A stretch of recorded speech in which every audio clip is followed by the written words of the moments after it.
እጅግ አብዝታችሁ የምትወዱትን ልጅ አሳዛኝና አሰቃቂ በሆነ ሁኔታ ከእናንተ ቢነጠቅ ምን ታደርጋላችሁ? ፍርዱን ለህግ ትተውታላችሁ ወይስ ደግሞ እርምጃውን በራሳችሁ ትወስዳላችሁ? የዚህ አሳዛኝ እውነተኛ ታሪክ ባለቤት ማሪያ ባችመር ትባላለች። ይህች እናት የልጇን ገዳይ መሀል ፍርድ ቤት ውስጥ በመገኘት በጥይት ገድለዋለች። በ1980 በሉቤክ ጀርመኒ የ7 ዓመቷ አና ከእናቷ ጋር በተፈጠረ ግጭት ከትምህርት ቤት ለመቅረት ትወስናለች። ታዲያ አና የዛለት ከቤት እንደወጣች አልተመለሰችም። ይህ ምስሉ ላይ የምትመለከቱት ሰው የአና አጋች ክላውስ ግርባውስኪ ይባላል። የ30 ዓመት ወጣት ሲሆን የተለያዩ የወንጀል ሪኮርዶች ያሉበትና በተለያየ ሁኔታ ህፃናት ላይ ጾታዊ ትንኮሳን ያደረገ ቢሆንም ክላውስ ግን እድሜ ልክ በእስር ከመቀጣት ይልቅ በነጻነት በአጭር ጊዜ ውስጥ በመለቀቁ ምክንያት የታዳጊዋን የአናን ህይወት ዋጋ አስከፍሏታል።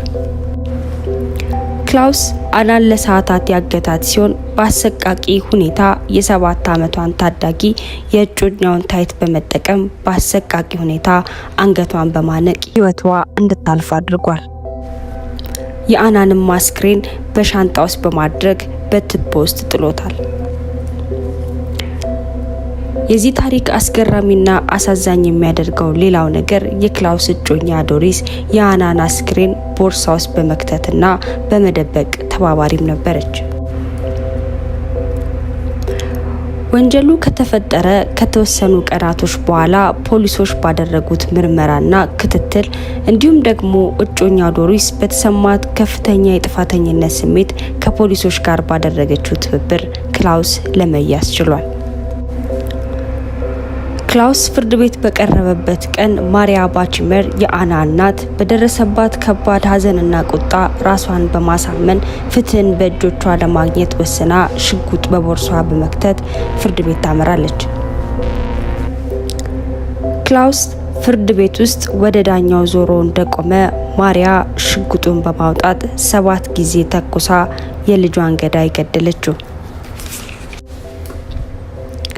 ማሪያም ወዲያውኑ በቁጥጥር ስር ስትውል ግማሹ በጣም ያዘነች እናት የተሰበረች እናት የምታደርገው ነው ሲሉ፣ ሌሎች ደግሞ አረመኔ ገዳይ ብለው ሰይመዋታል። ማሪያም 6 ዓመት የተፈረደባት ሲሆን በአመክሮ 3 ዓመትም ታስራ ልትፈታ ችላለች። ከአመታት በኋላ ማሪያ ባደረገችው ቃለ መጠይቅ ያደረገችው ነገር በጣም አሳዛኝና እንደሚጸጽታትም ጠቅሳ በሰዓቱ ግን ራሷን መቆጣጠር እንዳቃጣትና ማቆም እንዳልቻለችም ተናግራለች። ታዲያ ተመልካቾቼ ማሪያ ባችመር በእናንተ እይታ ምን አይነት እናት ነች? ኮሜንት ላይ ጻፉልኝ።